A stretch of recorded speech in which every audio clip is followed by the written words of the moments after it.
Hey there, folks. This is John Gilman over at Clivia, USA.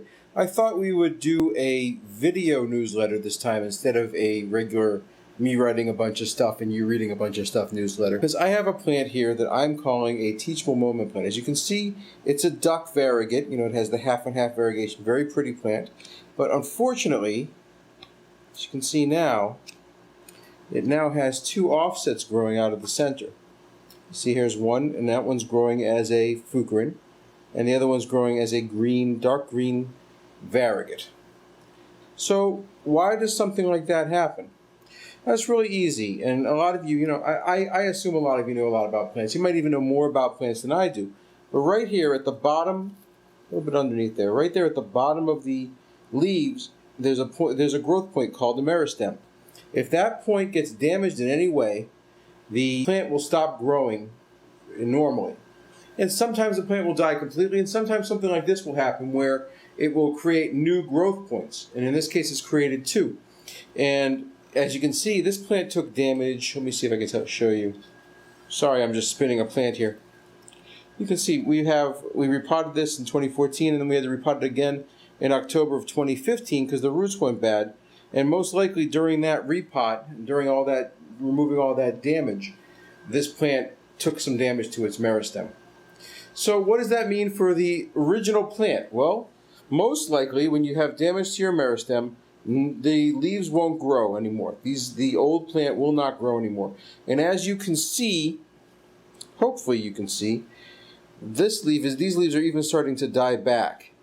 And that's happening on each leaf as we go down the plant. And most likely, those leaves are going to die. I think the original plant here, which is unfortunate because it's a really nice duck, is going to die back, and we're going to be left with a fucrin and this green guy if they break off, they grow out and break off. Sometimes that doesn't happen. Sometimes you're left with nothing. Sometimes you have to force it and cut the plant down the center when something like this happens. Now, the reason I call this a teachable moment plant is it really shows you a lot about how the meristem works on a duck kind of plant, and why I always say to you that these aren't something you can breed for. This isn't something you can, you buy a duck seed, you're going to get a duck. Because look, even this plant, when it offsets, it's not offsetting as a duck. I've seen plants where an offset will come off of this side of the plant right here, where everything's unpigmented, and that entire offset will be albino. Now, this is going to be a little hard to see. I don't know if you can. We'll try. But here's this green offset, right? And if you look, this green offset is growing out of the green side of the plant. And on the other side, you have a fucrin offset. And let me make something really clear. We have no idea if this will stay fucrin. I'm calling it a fucrin because that's what it is. It's got that beautiful midline variegation. And how did something like that happen? Well, most likely, these parts are in the unpigmented section of the meristem, and this part's in the green section. And obviously, that's the side of this plant we will choose. If we have to choose a side, we will choose that side to keep. Now, this plant had bad roots. The roots, I can feel the roots are back. What's going to happen now is most likely this plant will push off these two leaves on the side and start creating leaves underneath these new growth points. And I was hoping to be able to show you that, but it's not happening yet. So really, that's all I have to tell you. Hopefully that's interesting. I know it was a very short video, but I think you get to see a lot in a very short period of time, right? You get to see how the meristem grows, when something gets damaged, which is exactly what happened here. You get to see what happens to the rest of the plant, and you've gotten to see what happens to a duck. Why a duck is not considered a strain, and why it's really just considered a genetic mutation, and why a lot of people will say to you that ducks will not stay duck. And I've heard that really often, right? They say, I'm sure you've heard this one yourself. Ducks won't stay duck. Once they're somewhere along the line, they will stop being a duck. Here I'll show you another plant really quickly. Here's an adult. There's a fully adult duck. It's got like 20-something leaves. It's actually lost a few leaves. And obviously, it's still duck, and it's been duck pretty much its entire life. And when you're looking at something like this, since I've got them here, why not show you? You were looking for a plant, one of these ducks, and you want to make sure it's going to stay this way. You want to find this perfect 50-50 variegation like this. That's really the most stable ducks are going to have that full-on 50-50 variegation, and they'll stay for at least a fairly long time as ducks. This plant here, as you can see, has on one side that perfect variegation. On the other side, it's got some striping, and it had stayed a duck until it got hurt. I have one other plant I want to show you. This plant here, when we talk about unstable variegation, this plant here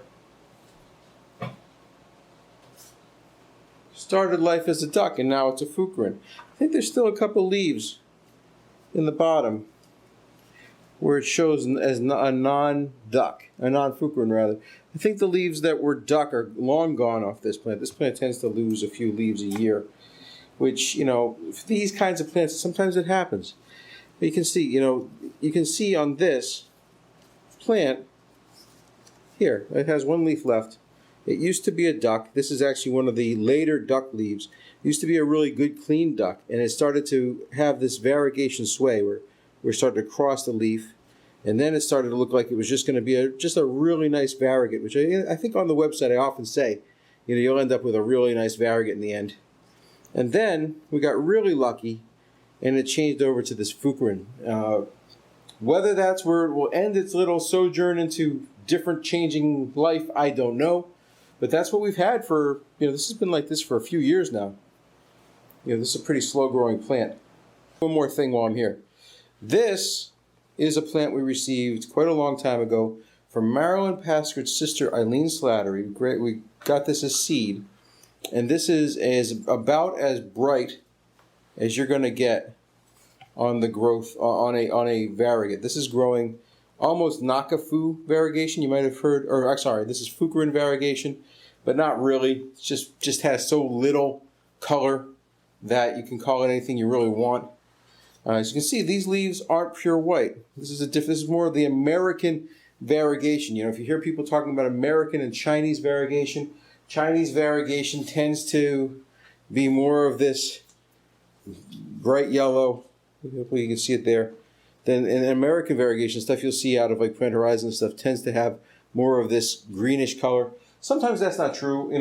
All these variegates have been mixed over the years, and you get a lot more coloration on this. But this plant, even though it's very, very, very light, tends to be easier to keep because it has some green. It's got more than one color in it. You've maybe heard people talk about 1 color, 2 color, 3 color, 5 color, 76 colors. All they're talking about is how many different bands of coloration there are in the leaf. And this isn't really that kind of thing, but it does have, a few different colors of variegation. And because it does have some of this green, it's been a lot easier to keep this plant and grow this plant than it would be if it was just a pure white plant with just a little bit of green in it. Now, something you should note if you have plants like this where they're really, really white is that they are extremely hard to keep. They die back really, really easily. You can see I put this up against the windowsill here. And just even the light from just being under the window, and the window is under shade. Behind this window is a shade area with shade cloth, and it still gets burnt sometimes. We burnt a couple of the leaves, as you can see, with sunburn. So you have to be really, really careful. And the other thing is these tend to be more problematic when it comes to diseases. And as you can see, this has had rust, actually on multiple occasions that I've had to kill. Rust is a fungus. It's not that hard to get rid of. You can get rid of it with xylitol. You can get rid of it with a tremendously large amount of wide spectrum fungicides. We use xylitol, which is basically just hydrogen peroxide that stays a little bit longer. We find that to be a more organic and less deadly combination than some of the other stuff that's out there. We use Captan. I think Captan actually works against rust. I'd have to look that up, but I think it does. Anyway, just another plant that was sitting here that I thought you guys might find interesting because of just how extremely, extremely light it is. I don't think you see these all that often. And the other thing about this is a sort of a secret weapon for us. We expect this to have a really nice pastel flower, or maybe even a ghosting flower that we can take back to some of the other plants in our collection and create some really nice things for everybody to enjoy. Now I really mean it. Goodbye, folks. Have a great day. Again, visit us on the website. I'd love to see some sales. We have the cloic seeds are in. They're in my refrigerator right now. They came in today. So the other seeds should be showing up any moment now, and we'll be able to start shipping out those seed orders. So even though it says it's a pre-sale, you're only going to be waiting a couple weeks at this point. We've got a lot of nice variegates still left from when we put up those 50 last time, and we have a pretty large amount of plants out there to purchase. And I'm going to be putting up very soon, actually, hey, I can show them to you right now. Right there. They're sitting in my house still. A whole big bunch of large plants. I know some of you have been looking for large plants, and some of the names out there in that area are quite spectacular. You've got Longwood Debutante sitting out there. We still have a couple of the Longwood Fireworks. Those are right there. We have Sir John Theron for sale coming up. And we also have something called Jinsea, which I think I showed the picture of on Facebook. You might want to pop in there and take a look at that. It's supposed to have an iridescent flower. I've never seen anything like it. Picture really is not supposed to do it all that much justice. Jinsea means thin line, gold variegation. This is more of a silver variegation in my opinion, but when you get something directly from China after going there, it's really hard to argue about that. Anyway, goodbye. Please show me what you guys are doing. I really am interested in how our plants are doing in other people's homes. Send me pictures. I will post them on Facebook and everyone can think you're cool. Talk to you later. Goodbye.